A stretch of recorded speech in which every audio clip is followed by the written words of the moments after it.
Ever wish you could just read a man's mind and know for sure if he's interested? Well, today we're diving into a powerful framework from Alina Chamberlain that pretty much lets you do just that. We're going to decode all those unconscious signals that turn the whole mystery of attraction into a clear, actionable strategy. So let's jump right in. You know what? This quote really gets to the heart of it all. It's about what she calls the seductive feedback loop. Real success in this game isn't just about the push, putting your own interest out there. The real magic is in learning to read the pull, his unconscious reactions. Trust me, his body is going to tell you everything you need to know way before he's even aware of it himself. So, here's our game plan for today. We'll kick things off with that foundational feedback loop. Then, we'll learn how to spot those super early unconscious signals. From there, we'll get into decoding his body language, and then, this is the big one, pinpointing that exact moment when simple attraction morphs into real devotion. And finally, we'll cover the crucial move that puts you right in the driver's seat. Okay, first things first, we've got to understand this one fundamental rule. No matter how cool, calm, and collected a man tries to act, his subconscious mind absolutely cannot lie. It's always going to betray his true level of interest. Your only job is to learn how to speak its language. And here's the crucial psychological insight. The moment he's attracted to you, he starts to get a little anxious about his own appeal. It creates this subtle internal pressure where he suddenly feels this need to be seen as worthy in your eyes. Now, this isn't a conscious thought like, oh, I hope she likes me. It's a deep biological response. And that response, it's the engine behind every single signal we're about to talk about. So this internal anxiety, where does it go? It has to come out somewhere, right? Well, that leads us straight into our next category, the very first observable signals. These are the things he does without even realizing it. They're pure biological tells that are pretty much impossible to fake. The key term here is displacement activities. Now, that sounds technical, but just think of it like this. All that nervous energy is getting channeled into these small physical actions. He's not just fidgeting for no reason. He is unconsciously trying to present the absolute best version of himself to you.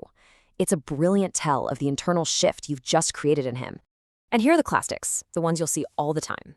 When you see him suddenly fix his hair or straighten his tie the second you walk into his line of sight, that is not a coincidence. These are grooming behaviors. On a primal level, he's basically preening, like a peacock, standing a little taller, adjusting his shirt cuffs. His body is signaling that your presence matters and he feels the need to, well, rise to the occasion. All right, so we've covered those small, almost fidgety gestures. Now, let's zoom out and look at the bigger picture. How he uses his entire body and, more importantly, the space between you two. This is where the signals get even more obvious once you know what to look for. The fancy scientific term for this is proxemics. But honestly, all it really means is that the physical distance between two people is a huge, nonverbal billboard for their relationship. When a man is truly interested, his instinct is to close that distance. He will subconsciously try to shorten the gap between you. And in the real world, this stuff is unmistakable. He'll lean in a bit closer when you're talking. He might find these little excuses for what we call micro-touches, like a quick hand on your arm to make a point. But here is the biggest tell of all. His body will literally orient itself towards you. Even if you're in a huge group and he's talking to someone else, if his knees and feet are pointing in your direction, you are the true focus of his subconscious mind. Seriously, think about this for a second. The next time you're in a meeting or just out with friends, take a look down. Notice where people's feet are pointing. It's kind of wild. The body just does not lie. Where the feet point, the interest follows. It is a fascinating and incredibly accurate indicator of where someone's real focus is. Okay, now we are getting to the most important transition of all. This is the real game changer. This is the point where simple physical attraction starts to deepen into genuine emotional captivation. It's the critical shift that separates a passing fancy from the real beginnings of devotion. This slide lays it out perfectly. In the beginning, that early self-assertion stage, his actions are all about him, right? Looking good, sounding smart, trying to impress you. But when he flips into the caretaking stage, the focus shifts entirely.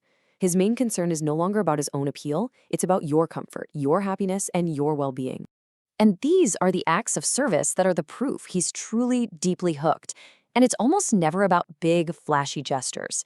It's about him remembering the little details, the fact that you take 2 sugars in your tea, or noticing you look cold and offering his jacket without a second thought. Psychologically, what's happened is that he has moved from hunting to providing, and that is a profound, profound shift. Okay, so let's do a super quick recap of these success indicators. We've got the grooming behaviors, which means he's trying to impress you. Then the direct orientation, where his body is literally aimed at you. Next up, extended eye contact, and those little tactile initiatives, where he's testing the waters of intimacy. And finally, the most powerful signal of all, the acts of service, which shows he's moved into that critical caretaking mode. Now, recognizing all of these signs is an incredible superpower, but it's really only half the battle. The final step in this whole framework is about your response when he finally makes his move.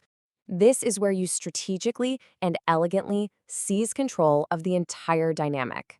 So this brings us to that crucial moment, the invitation. He finally asks for your number, he asks you on a date. After showing all those unconscious signs, he is now making his conscious move. He is officially taking the bait. And how you handle this single moment, well, it changes absolutely everything that comes next. So instead of just handing over your number like we're taught to do, Chamberlain advises you to flip the script. You receive the invitation, and then you say something like, you know what? Why don't you let me take your number? I'll reach out when I have a free moment. Now, this is not about playing games. It is about maintaining your power. It preserves the mystery, and most importantly, it keeps you in control of the pace. You decide when and if the next step happens. So we'll leave you with this thought. Understanding these signals gives you a profound advantage. It's like having X-ray vision into the subtext of any interaction. But the real power isn't just in reading the story that he's unconsciously telling you. It's in deciding how you are going to write the next chapter.